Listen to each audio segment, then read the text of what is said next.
32 నుంచి మనం చూద్దాం ఈరోజు. చదువు.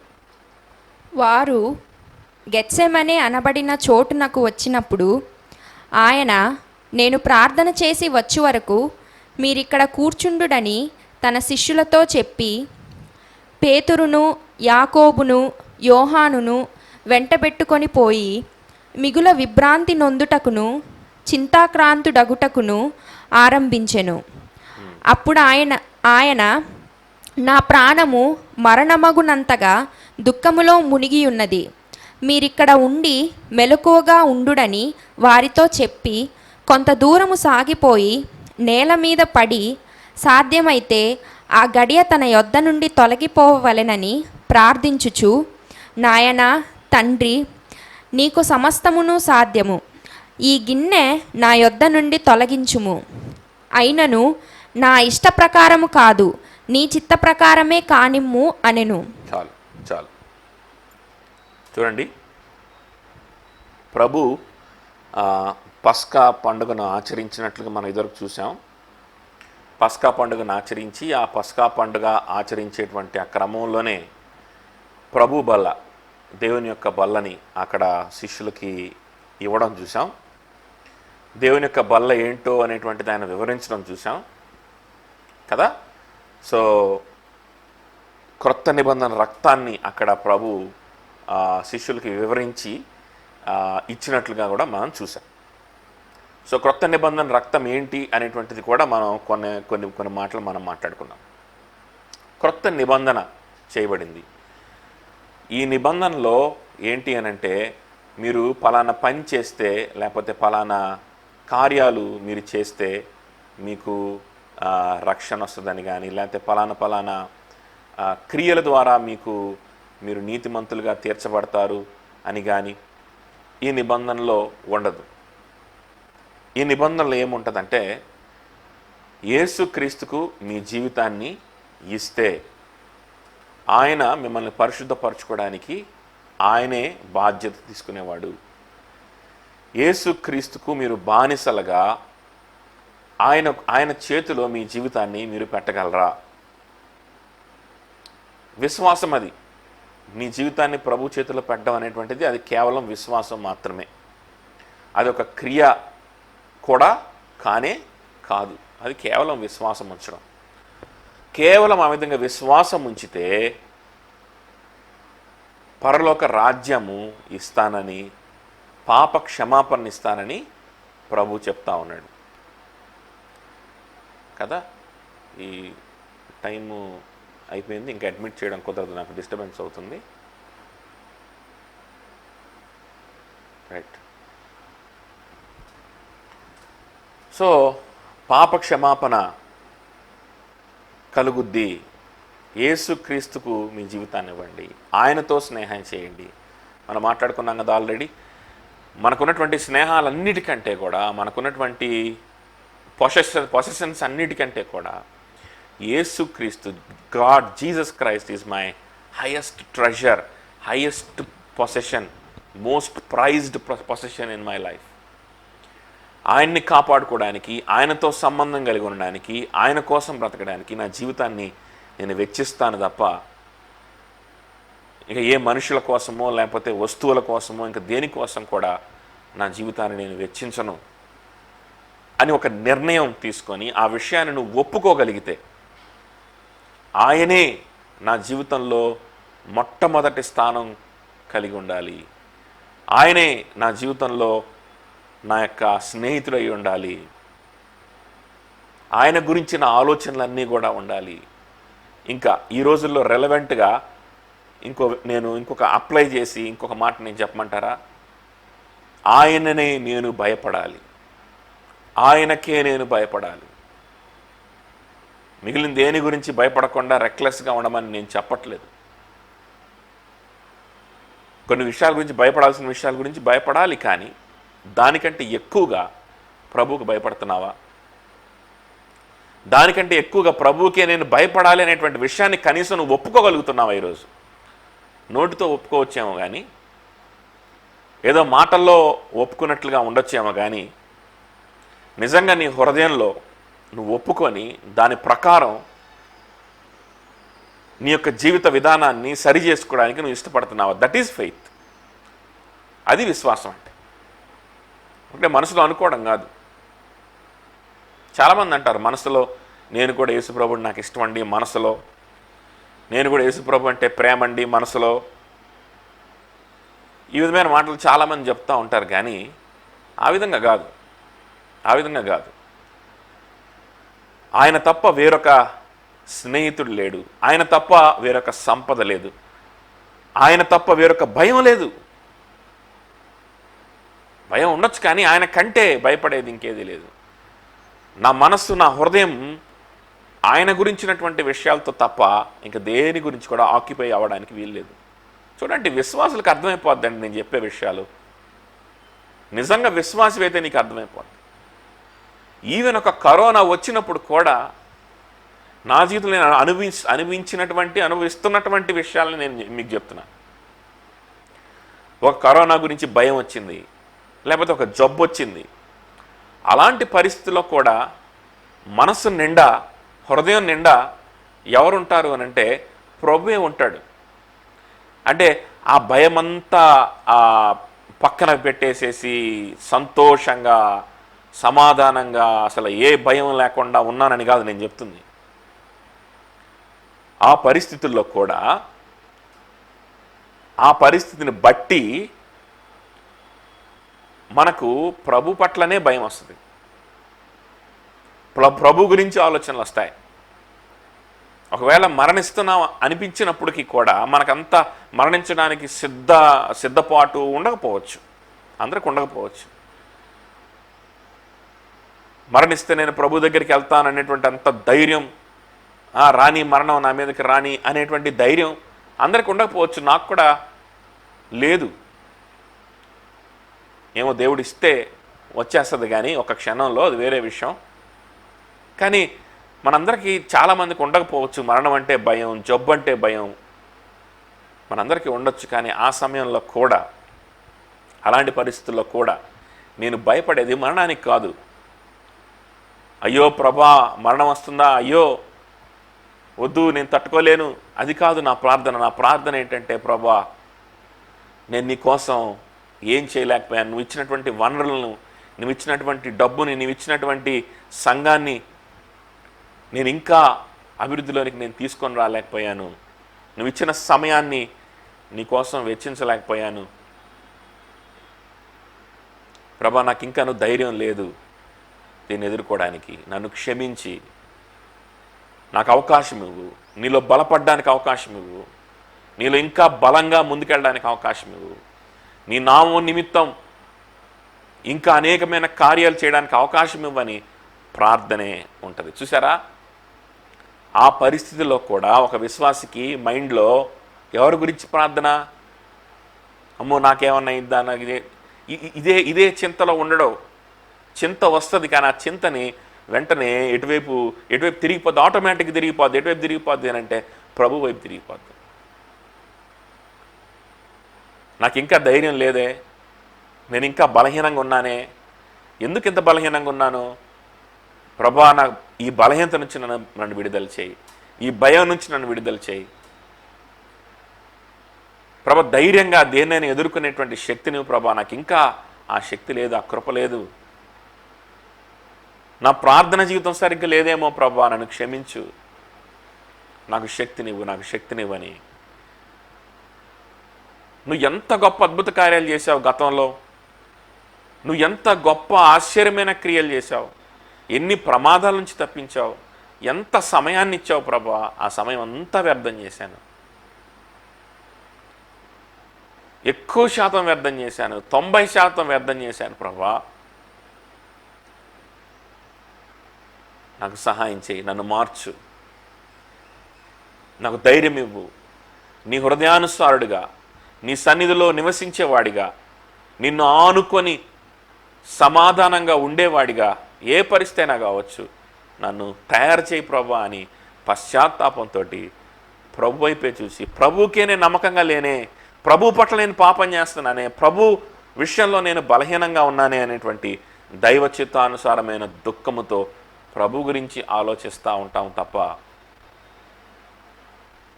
మనుషులందరూ ఆలోచించేటువంటి విధంగా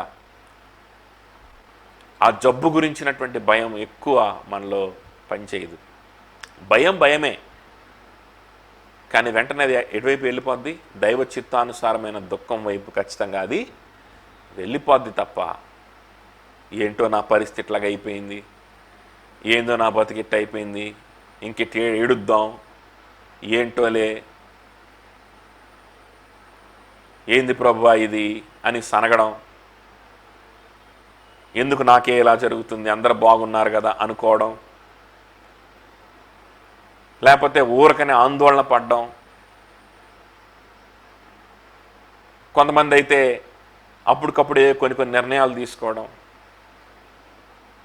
మళ్ళా అంతా సరైపోగానే మళ్ళీ మామూలు అయిపోవడం కదా, దేవునికి దూరం అయిపోవడం. సో ఇటువంటి పనులు మనం విశ్వాస అయితే చేయడు. ఒకవేళ ఆ విధంగా మీరు ఉన్నారు అని అంటే విశ్వాసం కోసం ప్రభు దగ్గరికి కనిపెట్టండి, రక్షింపబడండి. అప్పుడు మీకు పాప క్షమాపణ కలుగుద్ది, అప్పుడు మీరు పరలోక రాజ్యానికి వెళ్ళడానికి అవకాశం ఉంటుంది. లేకపోతే మీరు వెళ్ళేది నరకానికి అనే సంగతి మర్చిపోకండి. రక్షింపబడ్డామనే అపోహలో ఎవరు ఉండకండి. పరీక్షించుకోండి, మిమ్మల్ని మీరు పరీక్షించుకోండి, మీ విశ్వాసాన్ని మీరు పరీక్షించుకోండి, రుజువుపరచుకోండి, ముందుకెళ్ళండి. ఓకే, సో ఇక్కడ దాన్నే విశ్వాసం అంటారు. ఆ విశ్వాసం ఉంటే చాలు, ఆ విశ్వాసం, ఆ ఒప్పుకోలు మీరు ఒప్పుకుంటే చాలు, మీ జీవితాన్ని నేను నడిపిస్తాను, మీ జీవితాన్ని నేను పరిశుద్ధపరచుకుంటాను, మీరు నా ప్రజలుగా ఉండేలాగా నేను చేసుకుంటాను, నా సంఘముగా ఉండేలాగా నేను చేసుకుంటాను. పౌలు అన్నాడు కదా, మనం 2 సండేస్ బిఫోర్ మనం మాట్లాడుకున్నాం కదా, ఏమంటున్నాడు పౌలు? మీరు పవిత్రమైనటువంటి ముద్ద కదా. మీరెవరు? సంఘం అంటే ఎవరంట? పవిత్రమైన ముద్ద. కొరింథీయులకు రాస్తూ మాట్లాడుతూ ఉంటారు. సంఘం అంటేనే పవిత్రమైన ముద్ద, దేవుని ప్రజల గుంపు అంటేనే పవిత్రమైన ముద్దది. ఏ పులిపిండి లేనటువంటి, అంటే మలినము, లోక సంబంధమైనటువంటి పాపము కానీ లోక సంబంధమైనటువంటి బలహీనతలు లేనటువంటి పవిత్రమైనటువంటి ముద్ద. పవిత్రమైన ముద్దగా ఉండడానికే దేవుడు మిమ్మల్ని ఏర్పాటు చేసుకున్నాడు అన్నట్లుగా చెప్తున్నాడు కదా. కాబట్టి ఇది ఎందుకు పౌలు అంత గట్టిగా కొరింథీయులకు చెప్పాడు అని అంటే, నిబంధన చేసుకుంది ప్రభువు కాబట్టి, నిబంధన రక్తం కార్చింది ప్రభువు కాబట్టి, ఆ రక్తాన్ని మొట్టమొదటిసారిగా తన శిష్యులకు చూపించి, ఇదిగో ఇది నా కొత్త నిబంధన రక్తం, this is the blood, this is new covenant అని తన శిష్యులకి అక్కడ వివరించి ఆ పాత్రని ఇచ్చినట్లుగా మనం చూసాం. సరే, అది అయిపోయింది. ఆ తర్వాత జరిగిన విషయం, పేతురు ఇంకా మిగిలినటువంటి వ్యక్తులు ఏమన్నారు అని అంటే, మరణము మా మీదకి వచ్చినా సరే నిన్ను విడిచిపెట్టాం ప్రభా, ఆయన మరణమైపోవాలనేటువంటి సంగతి అక్కడ తన శిష్యులకి వివరిస్తూ ఉన్నప్పుడు వాళ్ళు ఏమంటున్నారు? మరణం మా మీదకి వచ్చినా సరే నేను మిమ్మల్ని విడిచిపెట్టాం అని ఒక ఫుల్ కాన్ఫిడెన్స్తో ఉన్నారు. మేము విశ్వాసంగా ఉంటాం, మేము విశ్వాస వీరులం, యేసుక్రీస్తుని మిమ్మల్ని ఎందుకు నేను విడిచిపెడతాం, మేము దేవుడివి, నిన్నెందుకు విడిచిపెడతాం, నేను విడిచిపెట్టాం, మేము క్రైస్తవులం అని చాలా కాన్ఫిడెన్స్గా ఉన్నారు శిష్యులు అందరూ కూడా. కానీ ప్రభు వారందరి తరపున పేతురుతో ఏం మాట్లాడాడంటే, పేతురు కోడి కుయ్యక మునిపే కదా, before a raster crores twice, అతన్ని చూచి నేటి రాత్రే కోడి 2 మార్లు కూయక మునిపే, కోడి 2 సార్లు కూడా కుయ్యక మునిపే నీవు నన్ను ఎరుగనని ముమ్మారు చెప్పెదవని, నువ్వు నన్ను ఎరుగవని ముమ్మారు చెప్తావు. ఆయన ఎవరో నాకు తెలియదని నువ్వు చెప్పేస్తావు, నా కోసం మరణం అవ్వడం, నా కోసం మరణం దాకా రావడం తర్వాత సంగతి బాబు, అసలు నేను ఎవరో కూడా నీకు తెలియదని నువ్వు చెప్పి నువ్వు తప్పించుకునేటువంటి పరిస్థితి నీకు రాబోతుందని ఆ పేతురుతో ప్రభు మాట్లాడడం మనం చూసాం. తర్వాత కూడా పేతురు అన్నాడు, లేదు ప్రభా, లేదు, I will not deny you.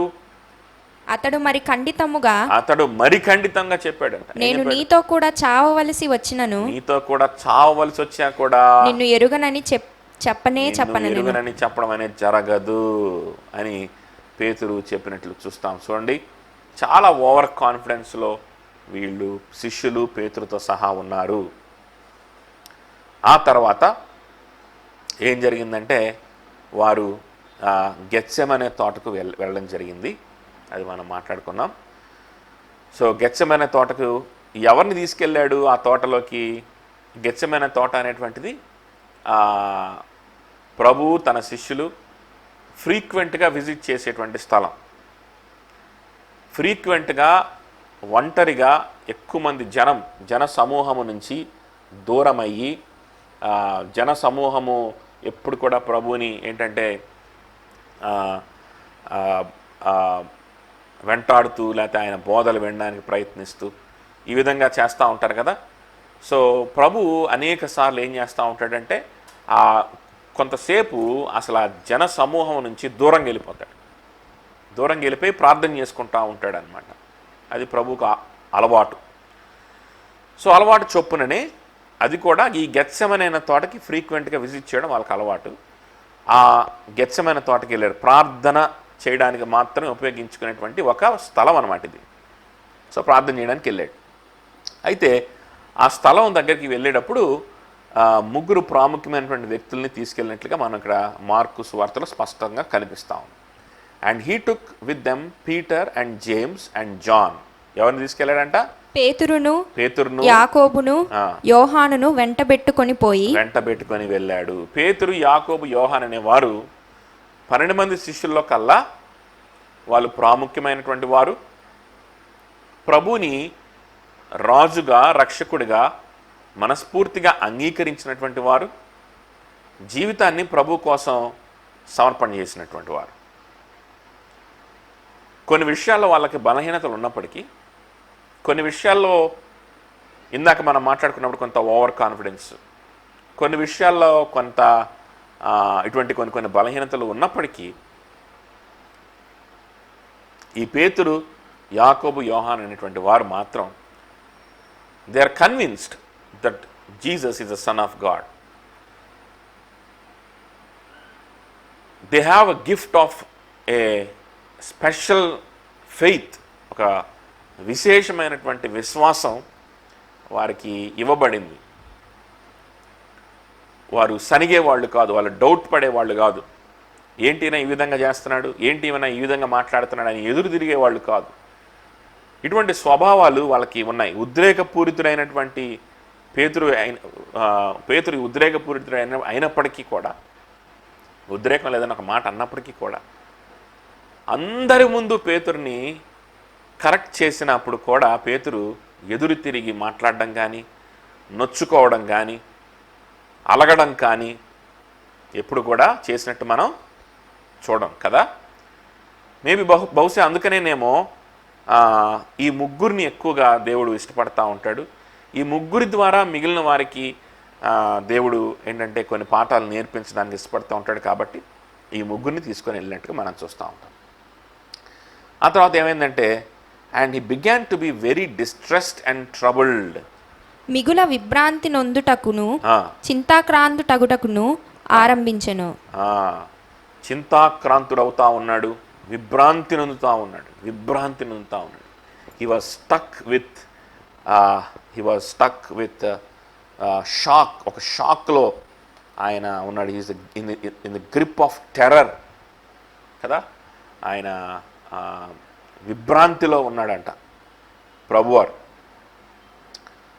ఆ విధంగా ఉండడం, ఇంకా డిస్ట్రెస్డ్ అండ్ ట్రబుల్డ్ కదా. ఇవన్నీ మనకు తెలిసిన పదాలే, బాగా మనం అనుభవిస్తున్నటువంటి పదాలే. చూడండి, ప్రభుకు కూడా తెలుసు డిస్ట్రెస్ అంటే ఏంటో, ప్రభుకు కూడా తెలుసు ట్రబుల్ అంటే ఏంటో, విభ్రాంతి అంటే ఏంటో, చింత అంటే ఏంటో ప్రభుకు కూడా బాగా తెలుసు. He knows very well. పేదరికం అంటే ఏంటో తెలుసు. ప్రమాదం ముంచుకొస్తా ఉన్నప్పుడు ఆ బాధ, ఆ భయం, ఆ విభ్రాంతి, ఆ హెల్ప్లెస్నెస్, ఇవన్నీ కూడా మన ప్రభువు అనుభవించాడు. ఆయన అనుభవించాల్సిన అవసరం ఏముంది? పరలోక రాజ్యము వారసుడుగా ఆయన ఉంటూ ఆయన ఇవన్నీ అనుభవించాల్సిన అవసరం ఉందా?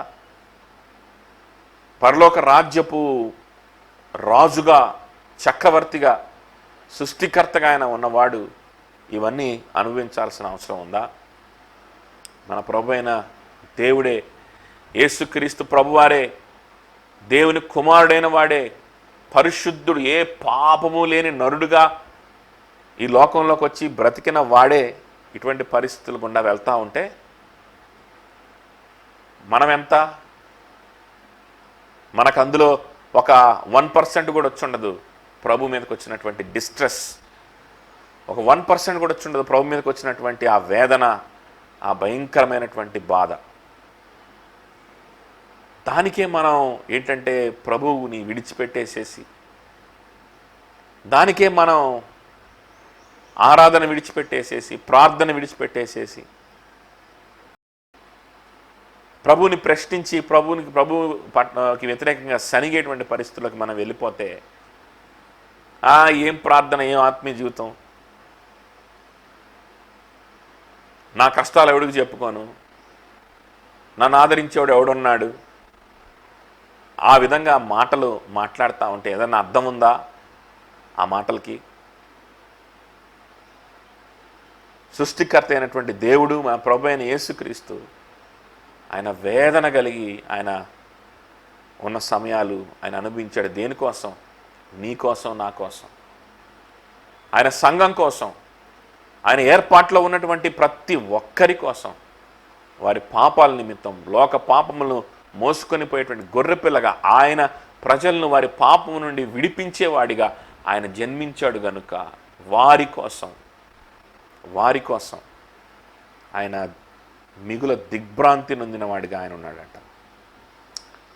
And he said to them 34, అప్పుడు ఆయన నా ప్రాణము మరణమగునంతగా దుఃఖములో మునిగి ఉన్నది, మీరిక్కడ నుండి మెలకుగా ఉండుడని వారితో చెప్పి కొంత దూరము సాగిపోయి నేల మీద పడి సాధ్యమైతే ఆ గడియ తన యొద్ద నుండి తొలగిపోవలెనని ప్రార్థించుచు, నాయనా తండ్రి, నీకు సమస్తము సాధ్యము, ఈ గిన్నె నా యొద్ద నుండి తొలగించుము, అయినను నా ఇష్ట ప్రకారము కాదు, నీ చిత్త ప్రకారమే కానిము అనెను. చూడండి, my soul is deeply grieved to the point of death. మరణమగునంతగా నా ప్రాణము దుఃఖములో మునిగిపోయింది, నా ప్రాణం దుఃఖములో మునిగిపోయిందని ఎవరితో మాట్లాడుతున్నాడు? ఆయన శిష్యులతో, పేతురు, యాకోబు, యోహాను ఎవరైతే ఉన్నారో ఆ శిష్యులతో మాట్లాడుతూ ఉన్నాడు. నా ప్రాణం దుఃఖములో మునిగిపోయింది. చూడండి, దుఃఖములో మునిగిపోయిందంట ఆయన ప్రాణం. అంటే ఎటువంటి ఆశ కనిపించిన పరిస్థితి, ఎటువంటి సంతోషంకి ఆస్కారం లేనటువంటి పరిస్థితిలో మన ప్రభువు మన నిమిత్తం ఆ పరిస్థితులు గుండా వెళ్తే, మనమేమో ఏదైనా చిన్న ఇబ్బంది రాగానే, ఏదైనా ఒక జబ్బు రాగానే, ఇంకెన్నాళ్ళు ఈ జబ్బులో నేను ఉండాలి, ఇంకెన్నాళ్ళు ఈ పరిస్థితులు నేను ఉండాలి, ఇంకెన్నాళ్ళు ఈ పేదరికంలో నేను ఉండాలి, ఇంకెప్పుడు నేను అందరిలాగా బ్రతకాలి, ఇంకెప్పుడు నేను అందరిలాగా సంతోషంగా ఉండాలి, దినదినము లెక్క పెట్టుకుంటా, దినాలు లెక్క పెట్టుకుంటా నేను ఎందుకు ఉండాలి?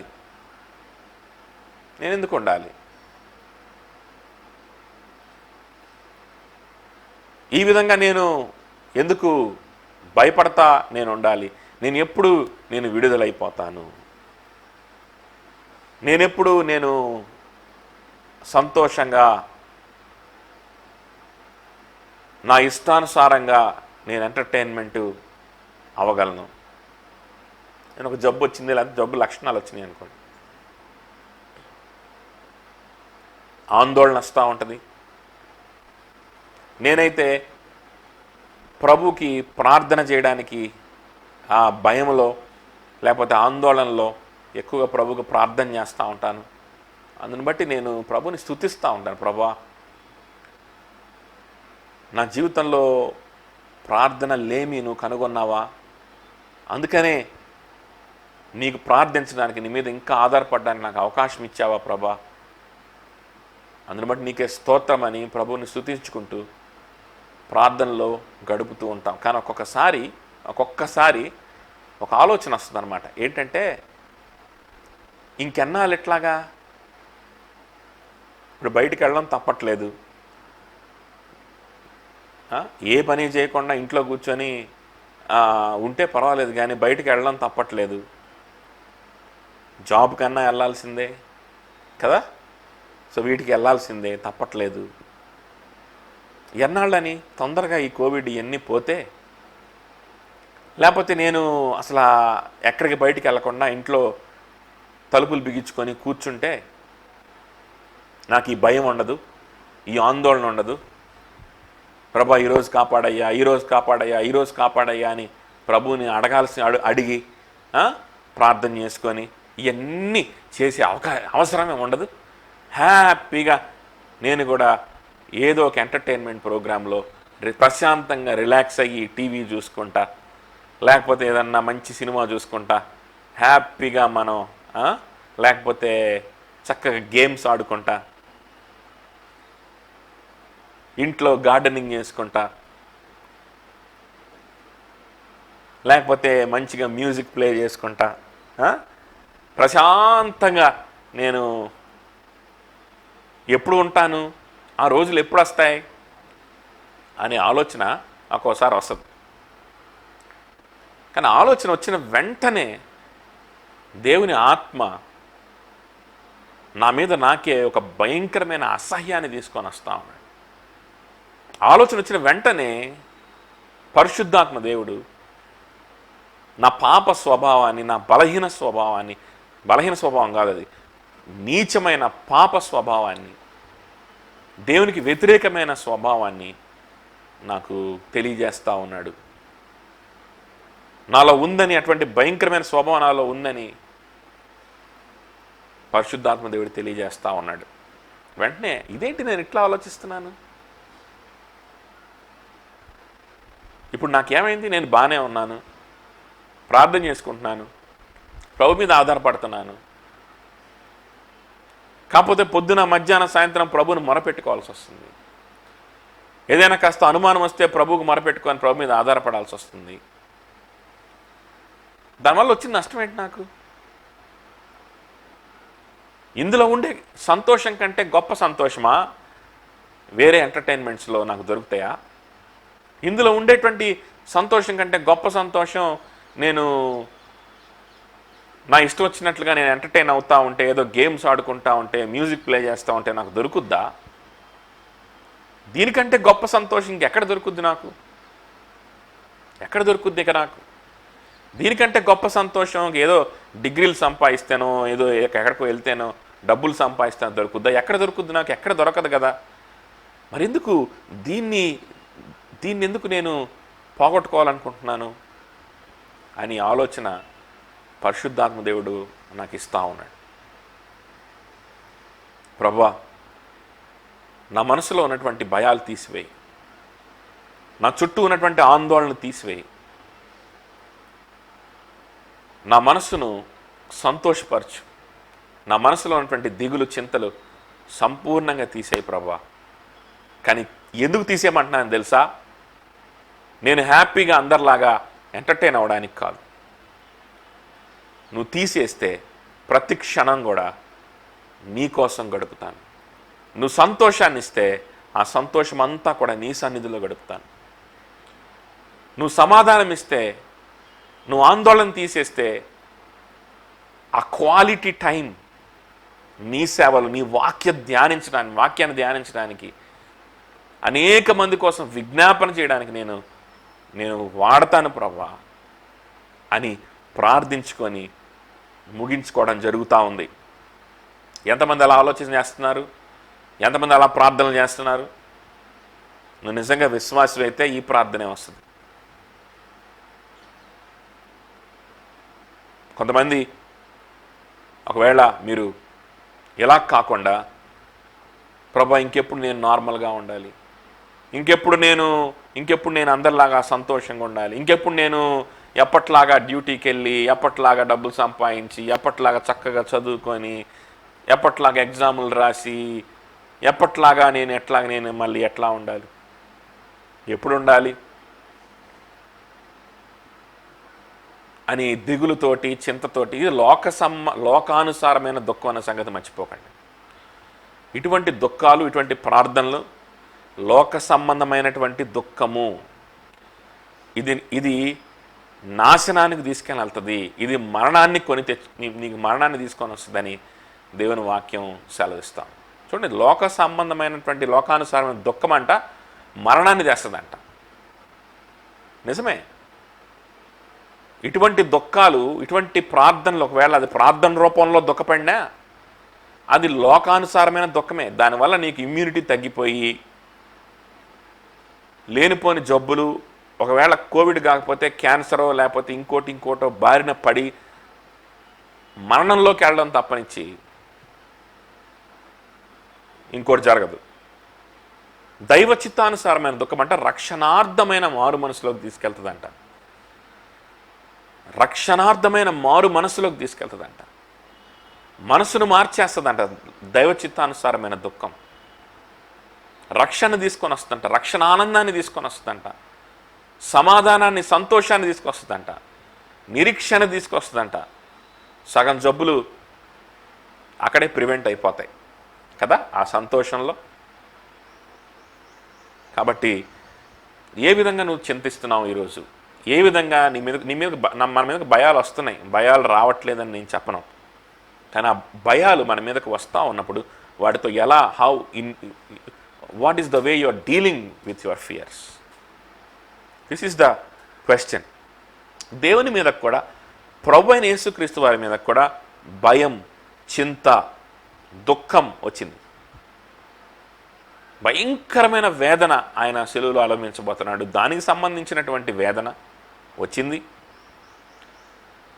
అంత మాత్రమే కాదు, ఆయన అతి పరిశుద్ధుడుగా ఉండి ఏ పాపము లేనివాడిగా 33.5 సంవత్సరాలు ఈ భూమి మీద ఒక మానవుడిగా ఏ పాపము కూడా లేనివాడిగా, ఏ పాపం కూడా 0% టోటల్లీ ఏ పాపం కూడా లేకుండా ఆయన బ్రతికి నీచమైన పాపం చేసినటువంటి మన మీదకి రావాల్సిన శిక్ష అంతా ఆయన మీదకి ఆయన వేసుకొని మొయ్యబోతా ఉన్నాడు. నీచమైన పాపాలు చేసిన వారి యొక్క అకౌంట్లో ఉన్నటువంటి శిక్ష, దేవుని యొక్క ఉగ్రత అంతా కూడా ఆయన మీదకి ఆయన వేసుకోబోతా ఉన్నాడు. ఆ పాత్రని ఆయన త్రాగబోతా ఉన్నాడు. తన సొంత తండ్రి దేవుని యొక్క ఉగ్రత అనేటువంటి పాత్రని ఆయన త్రాగబోతున్నాడు. ఆయనకి రావాల్సిన ఉగ్రత అది కాదు. ఆయనకి రావాల్సిన ఉగ్రత కాదు అది. మనకి రావాల్సిన ఉగ్రత, మన మీదకి రావాల్సిన ఉగ్రత, పాపుల మీదకి రావాల్సిన ఉగ్రత. ఏ పాపం లేనివాడు ఆయన అనుభవించబోతున్నాడు. చూడండి, ఒక చిన్న విషయంలో మనం చెయ్యనటువంటి తప్పుని, ఎంత స్వల్పమైనటువంటి విషయం అంటే, ఫర్ ఎగ్జాంపుల్ ఎంత చిన్న విషయంలో అంటే, పెద్ద పెద్ద అభాండాలు, పెద్ద ఏం కాదు, చిన్న విషయం. మీరు మంచిగా ప్రార్థన చేసుకొని ఉన్నారనుకోండి, గబుక్కున నువ్వు ఏం ప్రార్థన లేకుండా ఉన్నావు అని నేను లేకపోతే ఎవరో ఒక మాట అన్నావు, ఎంత వేదన, ఎంత షో చేస్తాం మనం కదా. నేను ప్రార్థన చేశా అయినా సరే నేను చేయలేదు అంటున్నాడు అని ఎంత దుఃఖపడతామో, ఎంత అవమానపడతామో, ఎంత అన్యాయం జరిగిపోయినట్టుగా ఫీల్ అవుతామో కదా. అంటే ఎంత చిన్న విషయం నేను చెప్తున్నా. ఇంకేదైనా తప్పు చేసామనో, దొంగతనమో, లేకపోతే ఇంకోటో అంటగడితే ఇంకా ఎట్టుంటుందో కదా. అవన్నీ పక్కన పెట్టేసేయండి. నువ్వు ప్రార్థన సరిగ్గా చేయలేదు అని ఒక మాట అన్నావు, చిన్న మాట. నేను చేసినా కూడా చేయలేదన్నా. నువ్వు సంఘానికి సరిగ్గా రావటం లేదు, నువ్వు వచ్చావు పర్వాలేదు, కాస్త రెగ్యులర్గానే ఉంటున్నావు, అయినా సరే నువ్వు సరిగ్గా సంఘానికి రావటం లేదు అంటే ఎంత ఫీల్ అయిపోతాము. నెలకొకసారి వచ్చినా సరే సంఘానికి సరిగ్గా రండి అని అంటే ఎంతో ఒక రకమైనటువంటి గబుక్కున ఒక ఫీలింగ్ వస్తుంది కదా, మనం నొచ్చుకుంటాం కదా. అలాంటిది ఏ పాపము లేనివాడు నువ్వు, నేను చేసిన పాపాలు, రేపొద్దున చేయబోయేటువంటి పాపాలన్నీ కూడా మన రహస్య జీవితంలో, మన మనస్సులో దేవుని దూషించినటువంటి పాపాలు, మన మనసులో దేవునికి వ్యతిరేకంగా చేసినటువంటి ఆలోచనలు, మన మనసులో కలిగినటువంటి ద్వేషం, అసూయ, మన మనసులో కలిగినటువంటి సమస్త దుర్నీతి సంబంధమైన, అపవిత్రత సంబంధమైనటువంటి ప్రతి ఆలోచనలు, మన చేత్తో చేసిన ప్రతి అపవిత్రమైనటువంటి క్రియలు, అన్నీ కూడా ఆయన మీద మొయ్యాలి అని అంటే, ఆయన మీద మోపబడింది అని అంటే ఎంత వేదన ఆయన చెంది ఉంటాడో ఒకసారి ఆలోచన చేయండి. To the point of death, మరణమైనంత వరకు ఏంటంటే ఆయన నాకు వేదన కలుగుచున్నది, కాబట్టి మీరు కొంచెం సేపు మీరు ఏం చేయమంటున్నాడు అక్కడ ఆ శిష్యుల్ని మెలకుగా ఉండండి, మెలకుగా ఉండండి, నేను ప్రార్థన చేసుకుంటూ ఉంటాను, మీరు నిద్రపోబాకండి, మెలకుగా ఉండండి, వీలైతే నాతో కలిసి ప్రార్థన చేయండి, లేకపోతే ప్రభు వైపు చూసి మీరు మొరపెట్టుకుంటూ ఉండండి, ఏకీభవించండి, లేకపోతే మీరు కూడా ప్రార్థనలో ఉండండి, కనీసం మెలకుగా ఉండండి. మెలకుగా ఉంటే ఆటోమేటిక్గా నేను ప్రార్థన చేయడం మీరు చూస్తారు, మేము వేదన పడడం మీరు చూస్తారు, చూసి మీరు కూడా ఆటోమేటిక్గా ఒక్కొక్కసారి నాతో కలిసి ప్రార్థన చేయడానికి అవకాశం ఉంటుంది. కాబట్టి కనీసం మెలకుగా ఉండండి, మెలకుగా ఉండి ప్రార్థన చేయండి అని ఇంకో చోట కూడా మనం చూస్తాం. ఆ తర్వాత కొంచెం దూరం వెళ్ళి అక్కడ నేల మీద పడి ఆయన ప్రార్థన చేయడం ప్రారంభించాడని ఇక్కడ రాయబడి ఉంది కదా. కొంత దూరం సాగిపోయి, అయితే ఒక గంట సేపు పాటు ఆయన అక్కడ ప్రార్థన చేస్తూ ఉన్నాడు.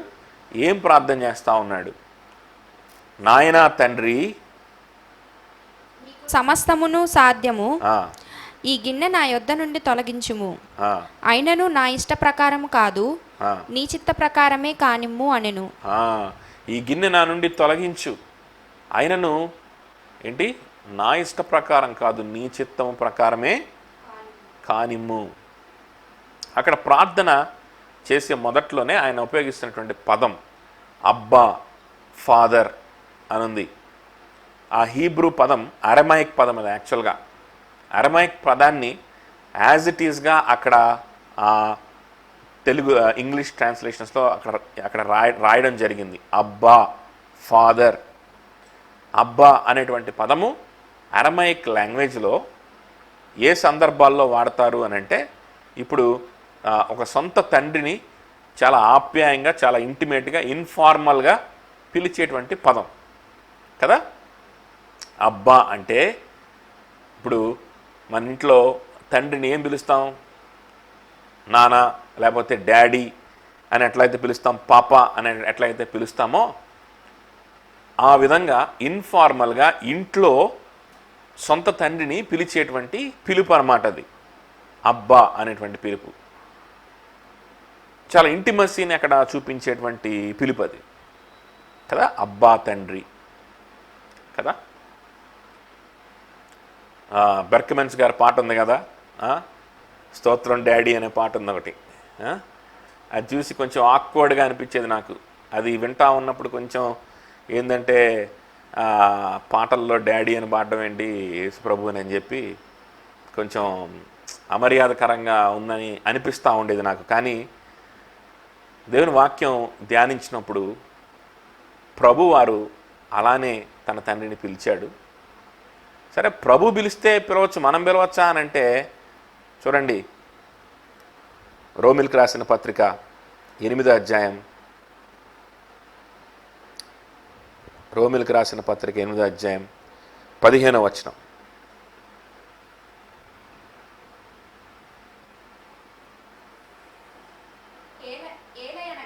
ఏలయనగా మరలా భయపడుటకు మీరు దాస్యపు ఆత్మను పొందలేదు గాని దత్తపుత్రాత్మను పొందితిరి. ఆ ఆత్మ కలిగిన వారమై మనము అబ్బా తండ్రి అని మొరపెట్టుచున్నాము. కలిగిన వారమై మనము ఏమంటున్నాడు? ఆత్మను కలిగిన వారమై మనము అబ్బా తండ్రి అని మొరపెట్టుచున్నాము. చూసారా, మనము అబ్బా తండ్రి అని మొరపెట్టు అంటే క్రైస్తవులు హృదయంలో, క్రైస్తవుల జీవితంలో నిజమైనటువంటి విమోచించబడినటువంటి క్రైస్తవుల జీవితంలో జరిగేటువంటి విషయాన్ని పౌలు జస్ట్ డిస్క్రైబ్ చేసుకుంటూ వస్తూ ఉన్నాడు. నిజంగా మనం క్రైస్తవులమైతే మనము ఏం చేస్తాము? మనం అబ్బా తండ్రి అని మొరపెట్టుకుంటూ ఉంటాం. దాన్ని దేంతో కాంట్రాస్ట్ చేస్తాడంటే, దాస్యపు హృదయాన్ని మనం కలిగి ఉండకుండా, భయముతో మనం ఉండకుండా, దాస్యపు హృదయంతో ఉండకుండా, మనం దాస్యపు ఆత్మని మనం పొందలేదు, దత్తపుత్రాత్మని మనం పొందాము. అందుకని యేసుక్రీస్తు ఎట్లాగైతే అబ్బా తండ్రి, డాడీ అని తండ్రిని సంబోధిస్తాడో, మనము కూడా అలా సంబోధిస్తూ మన దేవునికి మనం మొరపెట్టుకుంటాము. అది జరుగుద్ది నిజంగా నువ్వు గనక క్రైస్తవుడు అయితే. అది అక్కడ అర్థం. లేకపోతే ఇంకొక రకంగా మాట్లాడుకోవాలంటే, ఆ అవకాశం నీకుంది. ఆ అవకాశం నీకుంది. ఏ అవకాశం ఉంది? సృష్టికర్త అయినటువంటి దేవుణ్ణి డాడీ, పాపా, అబ్బా అని పిలిచేటువంటి అవకాశం నీకుంది. నువ్వెందుకు ఇంకా దాస్యపు ఆత్మ కలిగి ఉంటున్నావు? నువ్వెందుకు ఇంకా దాసత్వంలో ఉంటున్నావు? దేనికి దాసత్వం గురించి అక్కడ మాట్లాడుతున్నాడంటే, పాపానికి దాసత్వం గురించి. దేనికి దాసత్వం గురించి మాట్లాడుతున్నాడంటే, ధర్మశాస్త్రానికి దాసత్వం గురించి మాట్లాడుతూ ఉన్నాడు. మరణ భయానికి దాసత్వం గురించి మాట్లాడుతూ ఉన్నాడు. నువ్వెందుకు ఇంకా దాసుగా ఉంటావు? నా జీవితం ఇంకింతే, నేను సావాల్సిందే, ఇంతేని అనుకుంటాలే, ఇంకా సావేనేమోలే, ఆ దేవుడే ఏదో కనికరిస్తే బతుకుతాం, లేకపోతే సస్తా. ఎప్పుడు నోరు తెరిస్తే సావు గురించే. ఏదో దేవుడు ధైర్యం ఇస్తే, కృప చూపిస్తే బతుకు, లేకపోతే సస్తా. ఏముందిలే, సరే పోతే పోతాంలే.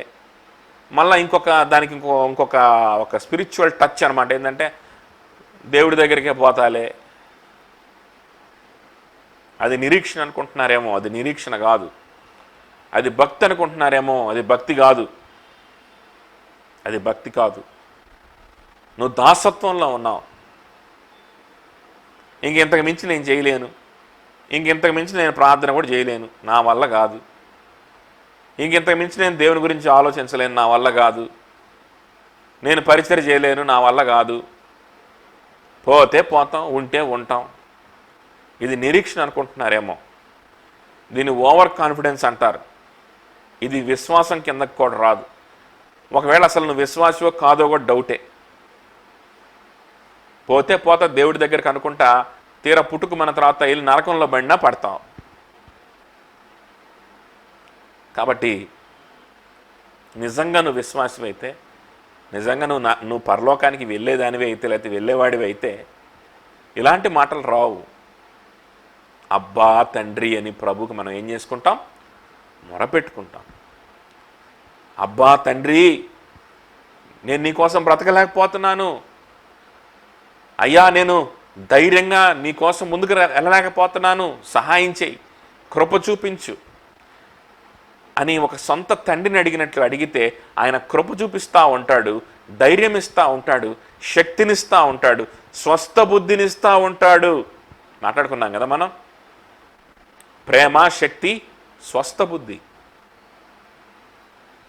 ఆయన ఇస్తూ ఉండగా, మనం ప్రభు కోసం బ్రతుకుతూ ఉండగా ఎంత సంతోషం, ఎంత సమాధానం, ఎంత ధైర్యం. మరణం వచ్చినా సరే ధైర్యంగా మనం ఎదుర్కొని మనం ముందుకెళ్ళేటువంటి పరిస్థితి కదా. ఇంత ఆప్యాయత కలిగినటువంటి తండ్రి మనకుంటే, ఇంత ఆప్యాయతగా ఆయన అడగండి అని మనకు ఒక అవకాశం దేవుడిస్తూ ఉన్నప్పుడు, మనం అడగకుండా, మనం ప్రభువుని దగ్గర మొరపెట్టుకోకుండా, రూపాంతరం అవ్వకుండా, మన బాధల గురించి, మనుషుల మాటల గురించి, మన చిరాకులో, మన యొక్క పరిస్థితుల్లో మనం మునిగిపోతూ, మన భయాల్లో మనం మునిగిపోతూ కదా, మన భయాల్లో మనం మునిగిపోతూ మనం బ్రతకడం, అది నిజంగా విశ్వాసుల యొక్క లక్ష్యమేనా?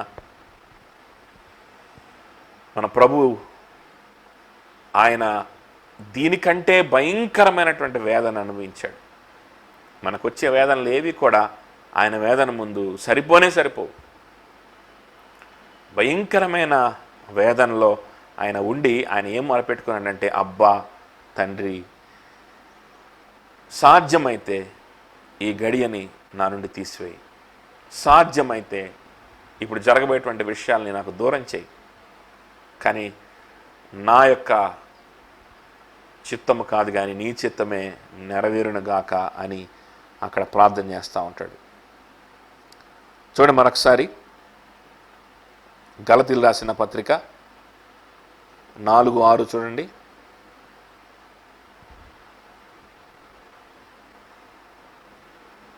గలతీ 4:6.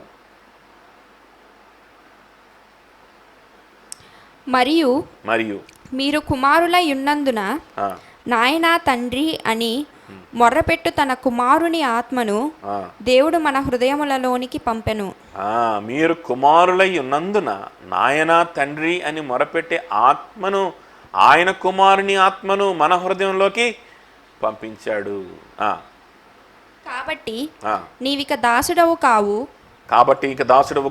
కుమారుడవైతే దేవుని ద్వారా వారసుడవు. దాసుడవు కాదు అంటే దాని అర్థం ఏంటంటే ఈ విషయంలో నువ్వు దాసుడవు కాదు అని అర్థం. ఇంకో రకంగా చెప్పాలి అని అంటే, నీవు దేవుని యొక్క ధర్మశాస్త్రానికి లేకపోతే దేవుని యొక్క మోరల్ కోడ్కి నువ్వు, లేకపోతే దేవుని యొక్క ధర్మశాస్త్రానికి నువ్వు దాసుడివి కాదు, లేకపోతే దేవుని యొక్క ఉగ్రతకి నువ్వు దాసుడివి కాదు. నువ్వు కుమారుడివి. దేవుని యొక్క ఉగ్రత, దేవుని యొక్క నీతి, దేవుని యొక్క భయంకరమైనటువంటి పరిశుద్ధత అనేటువంటి మాటలు మనం చూసినప్పుడు దానికి నువ్వు దాసుడివి కాదు, కానీ నువ్వెవరివి?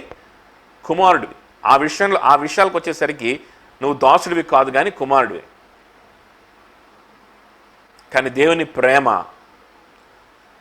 దేవుని యొక్క బలియాగం, దేవుని యొక్క సాక్రిఫైస్, దేవుని యొక్క ఆప్యాయత, దేవుని కృప అనేటువంటి విషయాలకు వచ్చేసరికి ఆ విషయాల్లో మాత్రం మనం ఏమనాలి అని అంటే, నేను దాసుడినే అనాలి.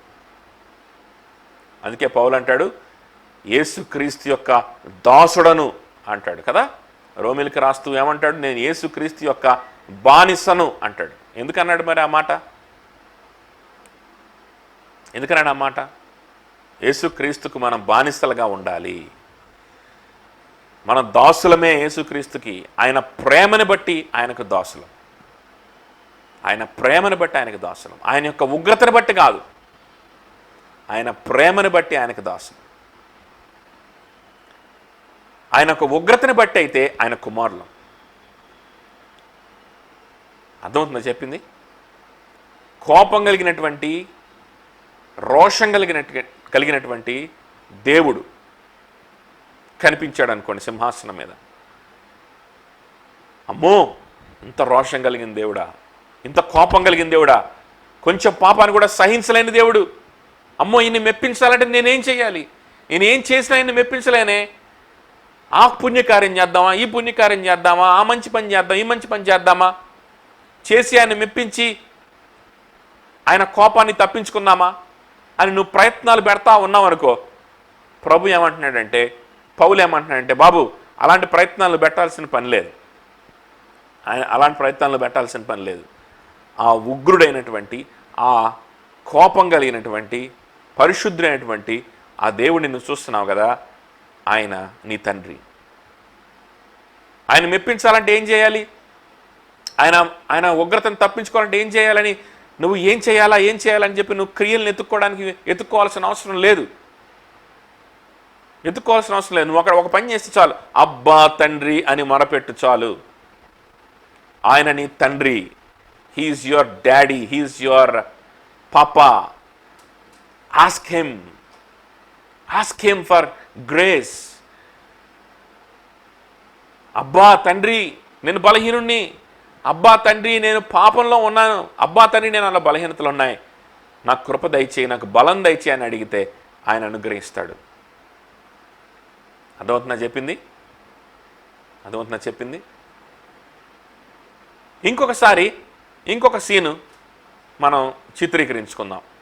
ఇంకొక సీన్లో మనకు ఎవరు కనిపిస్తున్నారంటే, దీనుడై, దయాదాక్షిణ్యపూర్ణుడై, కనికరించేటువంటి, క్షమించేటువంటి, సిలువలో మన కోసం, నీ పాపం కోసం నేను మరణిస్తున్నానని దీనత్వంతో మరణించేటువంటి యేసుక్రీస్తు, గాయాలతో ఉన్నటువంటి యేసుక్రీస్తు, క్షమించేటువంటి యేసుక్రీస్తు, మన ప్రేమ కలిగినటువంటి యేసుక్రీస్తు మనకు కనిపిస్తూ ఉన్నాడు మన కళ్ళెదుట. ఆ యేసుక్రీస్తుని చూచి మనం ఏమంటాం వెంటనే? యేసుక్రీస్తు మన కోసమే కదా శిలువలో మరణించాడు, మన కోసమే కదా, మన పాపాలను క్షమించడం కోసం, మన బలహీనతల కోసమే కదా ఆయన శిలువలో మరణించేశాడు, ఇక మన పాపాలకి క్షమాపణ వచ్చేసినట్టే, ఇక మనకి ఏ డోకా లేదు, ఆయన కేవలం క్షమించేవాడంట, ఆయన కేవలం ప్రేమించుకుంటా పోయేవాడంట, కాబట్టి మనం హ్యాపీగా కేరింతలు కొట్టచ్చు. యేసు ప్రభువుని అంగీకరించాను, నా పాపం క్షమించబడింది అని నోటితో చెప్పేసి, ఏదో మనసులో ఒక మాట అనుకొని, స్తోత్రం అని ఒక మాట చెప్పేసి, ఇక నా లైఫ్ స్టైల్ నాదే, నా చదువులు నాయే, నా డిగ్రీలు నాయే, నా సంపాదన నాదే, నా షెడ్యూల్స్ నావే అంటాం కదా. అప్పుడు మళ్ళా పౌలు వస్తాడు. అప్పుడు మళ్ళా పౌలు వచ్చి, ఆగాగాగా బాబు నువ్వు కుమారుడివే అని చెప్పా, బాగానే ఉంది ఇందాక, కానీ ప్రేమ కలిగినటువంటి ప్రభు నీకు కనిపిస్తున్నాడు కదా, ఈ ప్రేమకి నువ్వు బానిసవ్వాలి. ఈ ప్రేమ దగ్గర నేను వారసుడిని, నేను కుమారుడిని అంటే కుదరదు. ఈ ప్రేమ దగ్గర నువ్వు బానిసవ్వాలి. దేవుని ఉగ్రత దగ్గర నువ్వు అబ్బా తండ్రి అని కుమారుని వలె మొరపెట్టుకొని వారసత్వంలో నువ్వు ఉండాలి. అర్థమవుతుందా? చూడండి, ప్రభువారు మొరపెట్టుకుంటా ఉన్నాడు. ఆ తర్వాత ప్రభువారు, తండ్రి కానీ నా చిత్తం కాదు నీ చిత్తమే జరుగునుగాక. అక్కడ కుమారత్వం కనిపిస్తుంది, అక్కడ పుత్రత్వం కనిపిస్తుంది, వారసత్వం కనిపిస్తుంది. అట్ ద సేమ్ టైం ఏం కనిపిస్తుంది? తండ్రికి బానిసగా పనిచేసేటువంటి కుమారుడు కనిపిస్తున్నాడా లేదా? అక్కడ కనిపిస్తున్నాడా లేదా? అయితే ఆ బానిసత్వం ఎటువంటి బానిసత్వం? తండ్రి ప్రేమకి బానిసత్వం. తండ్రి కుమారుని మీద వేసినటువంటి, రుద్దినటువంటి పని కాదది. కుమారునికి తండ్రికి మధ్యలో ఉన్నటువంటి ప్రేమ బంధాన్ని బట్టి, తండ్రికి కుమారుడికి త్రిత్వములో వారు ఇరువురు, వారు ముగ్గురు కూడా ఒకటే కాబట్టి, వారు ముగ్గురు వ్యక్తులైనట్టు అయినప్పటికీ ఒకే దైవత్వంలో భాగం కాబట్టి వారు అక్కడ వారి మధ్యలో ఆ అన్యోన్యమైనటువంటి సంబంధం ఉంది తండ్రికి కుమారుడికి మధ్యలో. ఆ అన్యోన్యతను బట్టి, లేకపోతే ఆప్యాయతను బట్టి కుమారుడు తండ్రికి బానిసగానే ఉన్నాడు. ఆ ప్రేమను బట్టి, తండ్రి కుమారుని పట్ల చూపించిన ప్రేమను బట్టి, కుమారునికి తండ్రి పట్ల ఉన్నటువంటి ప్రేమను బట్టి అక్కడ బానిసత్వం కనిపిస్తూ ఉంది. కానీ అబ్బా తండ్రి అని తన బలహీనతని, తన యొక్క భయాన్ని, తన యొక్క బలహీనత అనకూడదు, ప్రభువులో ఎటువంటి బలహీనత కూడా లేదు. కానీ 2 మైండ్స్ కదా, 2 మైండ్స్ అనుకున్నాం కదా ప్రభువులో కదా, ఒకే ప్రాణం, 2 మనసులు, ఒకే శరీరం అనుకున్నాం. కాబట్టి 2 మనసులు ఉన్నాయి కాబట్టి మానవ మనసుతో ఆలోచన చేసినప్పుడు ఆ మనసుకు వేదన కలుగుతుంది, ఆ మనసుకు ఆందోళన కలుగుతుంది. పాపమంతా నా మీద, మురికంతా నా మీద పడుద్దా, ఆ నిన్నంతా నా మీద పడుద్దా అని వేదన కలుగుతుంది. ఆ శిక్ష అంతా నేను భరించాలనే వేదన కలుగుతుంది మానవ మనసుకి. ఆ వేదన బట్టి ఆయన కృంగిపోవట్లేదు, కానీ అబ్బా తండ్రి అని మొరపెట్టుకుని. మనం కూడా మానవ మనస్సే మనకు ఉంది కాబట్టి మనకు కూడా ఒకసారి వేదనలు కలుగుతాయి, చింతలు కలుగుతాయి, ఆందోళన కలుగుతాయి. మనం చేయవలసింది ఏంటి? అబ్బా తండ్రి అని మొరపెట్టుకోవడం. ఇక్కడ రివర్స్ చేస్తూ ఉంటాం అన్నమాట, చాలాసార్లు రివర్స్ చేస్తూ ఉంటాం. ప్రభు యొక్క కనికరం గురించి మనకు అర్థమైనప్పుడేమో, అబ్బా నేను వారసుడిని కదా, నేను దేవుడిని బిడ్డని కదా, నాకు అన్ని ఆశీర్వాదాలు ఇవ్వాలి దేవుడిక. నేను అడిగిన చదువు ఇవ్వాలి, నేను అడిగిన జీవితం ఇవ్వాలి, నేను అడిగిన నన్ను మంచిగా బెస్ట్గా లగ్జూరియస్గా దేవుడు చూసుకోవాలి. నేను దేవుని బిడ్డను కదా, అటు చూసుకుంటే నేను సంఘానికి ఎంతో కొంత ఉపయోగపడతా, అటు చూసుకుంటే నేను ఎంతో కొంత నేను దేవునికి ఉపయోగపడతాలే అని దేవుని ప్రేమ దగ్గరేమో మనం మనం మన వారసత్వాన్ని చూపించుకోవడానికి ఇష్టపడతా ఉంటాం, మనం క్లెయిమ్ చేయడానికి ఇష్టపడతా ఉంటాం కదా. దేవుని ప్రేమ దగ్గర, దేవుని ఉగ్రత దగ్గరకు వచ్చేసరికి మళ్ళీ మనం ఏం చేస్తూ ఉంటామంటే మనం కృంగిపోతూ ఉంటాం. దత్తపుత్ర ఆత్మని అక్కడ ఉపయోగించాం. ప్రభు ఏమంటున్నాడంటే దేవుని ఉగ్రత నీకు కనిపించినప్పుడు అక్కడ నీ దత్తపుత్ర ఆత్మని నువ్వు ఉపయోగించాలి. నీలో ఏదైనా ఒక బలహీనత కనిపించినప్పుడు, నీలో ఏదైనా ఆందోళన కనిపించినప్పుడు, అప్పుడు దేవుని దగ్గర దత్తపుత్ర ఆత్మను నువ్వు అక్కడ కలిగి ఉండి అబ్బా తండ్రి అని మొరపెట్టుకొని కృపని పొందుకొని ధైర్యాన్ని, సంతోషాన్ని, సమాధానాన్ని పొందుకోవాలి. దేవుని యొక్క ప్రేమ కనిపిస్తూ ఉన్నప్పుడు, దేవుని యొక్క ఆప్యాయత కనిపిస్తూ ఉన్నప్పుడు, దేవుని యొక్క క్షమాపణ కనిపిస్తూ ఉన్నప్పుడు నీ జీవితాన్ని నువ్వు దేవుని పాద సన్నిధిలో పెట్టుకొని నువ్వు దేవునికి బానిసం అవ్వాలి. అక్కడ పుత్రుణ్ణి నా ఇష్టం వచ్చినట్టు నేను ఉంటా, కొంతమంది బోధకులు చెప్తూ ఉంటారు కదా ఫ్యాన్సీగా, ఏంటది, my daddy is a king, my daddy is a millionaire, మా నాన్న ఎవరు, మా నాన్న రాజు అని చెప్పండి, మా నాన్న చాలా ధనవంతుడని చెప్పండి. ఎవరు? దేవుడు. మా నాన్న చాలా ధనవంతుడు, నాకు కూడా ధనాన్ని ఇస్తాడని చెప్పండి. ఇట్లాంటి తిక్కల సైకలాజికల్ మంత్రాస్ చెప్తా ఉంటారు కొంతమంది బోధకులు. అటువంటి వాళ్ళకి 6 అడుగులు కాదు 600 అడుగులు డిస్టెన్స్ ఉండకపోతే చాలా వైరస్లు ఎక్కుతాయి. టీవీల్లో కూడా డిస్టెన్స్ మెయింటైన్ చేయాలా, టీవీ కూడా వినకూడదు అట్లాంటి వాళ్ళని. కాబట్టి అది కాదు నీకు దేవుని యొక్క ఉగ్రత నీకు కనిపించినప్పుడు,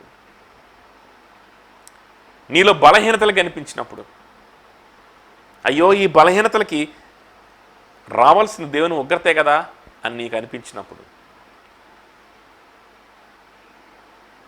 దేవుని యొక్క విముఖత, దేవుడు నీకు విముఖుడై ఉన్నాడని నీకు అనిపించినప్పుడు, నీ బలహీనతలు బయటపడినప్పుడు అప్పుడు అనాలి, my daddy is faithful to forgive me, my papa is powerful to change me, to give me grace, నా కృపనివ్వడానికి, శక్తినివ్వడానికి, నా బలహీనతల నుంచి నన్ను బయటికి తేయడానికి, నా చింతల నుంచి బయటికి తేయడానికి నా తండ్రి ఆయన సమర్థుడు. అప్పుడు అనాలన్నమాట. ఏంటి పేదరికంలో ఉన్నావా, నీకు డబ్బులు కావాలా, చెప్పు నీ పేదరికానికి, ఏ పేదరికమా, మా డాడీ ఎవరు, ధనవంతుడు కాబట్టి నాకు ధనాన్ని ఇస్తాడు అని చెప్పాలంట. చెప్తే డబ్బులు వస్తాయంట.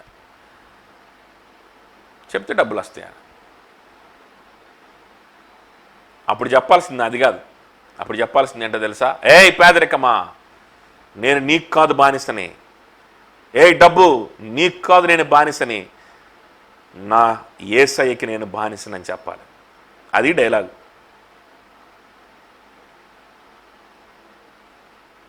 ఇదిగో పలానా పరిస్థితి, నీకు కాదు నేను బానిసని, పలానా అవమానం, నీకు కాదు నేను బానిసని. ఈ అవమానాన్ని ఎట్ట పోగొట్టుకోవాలి, ఈ మాటను ఎట్ట పోగొట్టుకోవాలి, ఈ పేదరికాన్ని ఎట్ట పోగొట్టుకోవాలి, నేను నీకు బానిసను కాదు, నేను డబ్బుకు బానిసను కాదు, నేను నా యేసయ్యకి బానిసని. అది చెప్పాల్సింది అక్కడ మాట. అసలు డైలాగ్ అది.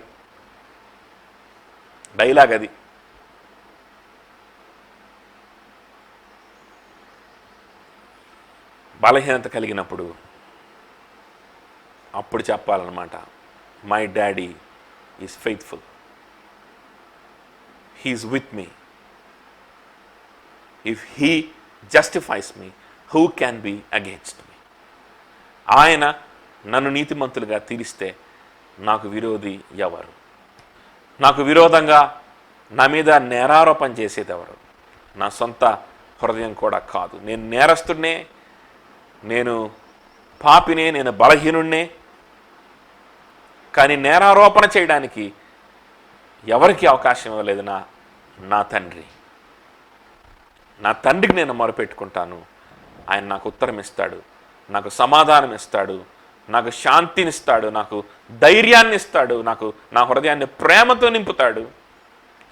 ఆయన కోసం పనిచేయడానికి నాకు స్వస్థ బుద్ధినిస్తాడు అని ధైర్యంతో, గజిబిజిగా గందరగోళంగా మనసు ఉన్నప్పుడు కూడా, ఆందోళన ఉన్నప్పటికి కూడా నా తండ్రి ఉన్నాడని నువ్వు వెళ్ళి ఆయన దగ్గర మొరపెట్టుకోగలవా? That is a right kind of prayer. నీకు ఆందోళన ఉన్నప్పుడు మళ్ళా నేను చెప్పేది ఏంటంటే, మళ్ళీ ఆందోళన వచ్చినప్పుడు వెళ్ళి మా డాడీ చాలా పరమ వైద్యుడు, నాకేం కాదు, అది కాదు, ఆ మంత్రం కాదు నేను చెప్తుంది. నా మీదకి జబ్బు వచ్చినా, నా మీదకి కీడు వచ్చినా, నా మీదకి పేదరికం వచ్చినా, అవమానం వచ్చినా నేను అర్హుణ్ణి.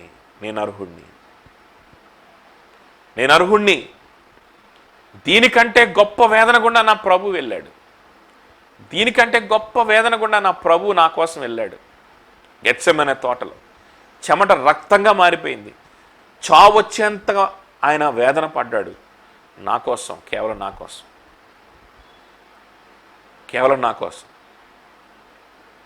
కాబట్టి వీటన్నిటికీ నేను అర్హుడిని, ఆయన అర్హుడు కాదు.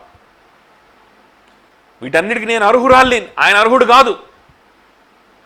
అయినప్పటికీ అబ్బా తండ్రి అని మొరపెట్టుకోవడానికి నాకు అవకాశం ఇస్తున్నాడు నా ప్రభు. అయినప్పటికీ ఆయన నాకు డాడీగా ఆయన ఉండడానికి ఆయన ఇష్టపడుతున్నాడు నా ప్రభు. నేను అడిగి నేను సమాధానాన్ని, శక్తిని నేను పొందుకుంటాను. నేను అడిగి ఇదిగో ఈ బలహీనత నుంచి నేను విడుదలని పొందుకుంటాను. ఈ పాప స్వభావం నుంచి విడుదల పొందుకుంటాను. నేను పరిశుద్ధపరచబడతానని ఆయన సన్నిధికి మనం ప్రార్థించుకుంటా వెళ్ళడం మనం చేయవలసినటువంటి పని. అదే ఇక్కడ మనకి ప్రభు ఒక ఎగ్జాంపుల్గా చూపిస్తూ ఉన్నాడు. కాబట్టి మనం నేర్చుకోవాల్సిన విషయం ఇది. అయితే ఆ తర్వాత ఏం జరిగిందో, ఆ తర్వాత శిష్యులు ఏ పరిస్థితిలో ఉన్నారనేటువంటిది తర్వాత మనం మాట్లాడుకొని నేర్చుకుందాం. ఈరోజు ఇంతటితో మనం ముగించుకుందాం. వీలైతే సాయంత్రం మరలా మనం చిన్న ప్రార్థన కలిగి ఉందాము. 8 to 9 కానీ లేకపోతే 7 to 8 కానీ మీకు ఒకసారి గ్రూప్లో పెడతాను. ఇక ప్రాబ్లం ఏంటంటే నెట్ లేదు, ఈరోజు అంతా కూడా రాదేమో అని అంటున్నారు. కరెంట్ వచ్చింది కానీ నెట్ రాలా. ఏ వైర్స్ అన్నీ కూడా ఊడిపోయినాయి గాలికి. సెల్ ఫోన్లోనే చేయాల్సి వస్తుంది, అంత క్లారిటీ ఉండట్లేదు. ఓకే, నేను చెప్తాను. మళ్ళా దేవుని చిత్తమైతే మళ్ళీ మనం కలుద్దాం. మన షెడ్యూల్ నేను చర్చ్ ఆఫీస్లో చర్చ్ గ్రూప్లో పెట్టిన షెడ్యూల్ కూడా మీరు గమనించండి. ఈవినింగ్ గ్యాదరింగ్స్ కొత్త వాళ్ళకి, ఫ్రెషర్స్కి, అలానే మధ్యాహ్నం గ్యాదరింగ్స్ ఏమో విశ్వాసులకి. షెడ్యూల్ మీరు గమనించుకొని అటెండ్ అవ్వండి. తెలిసిన వాళ్ళు ఎవరన్నా ఇంట్రెస్టెడ్గా ఉంటే వాళ్ళకి మీరు షేర్ చేసుకోవచ్చు. ప్రార్థన చేసుకొని ముగించుకుందాం.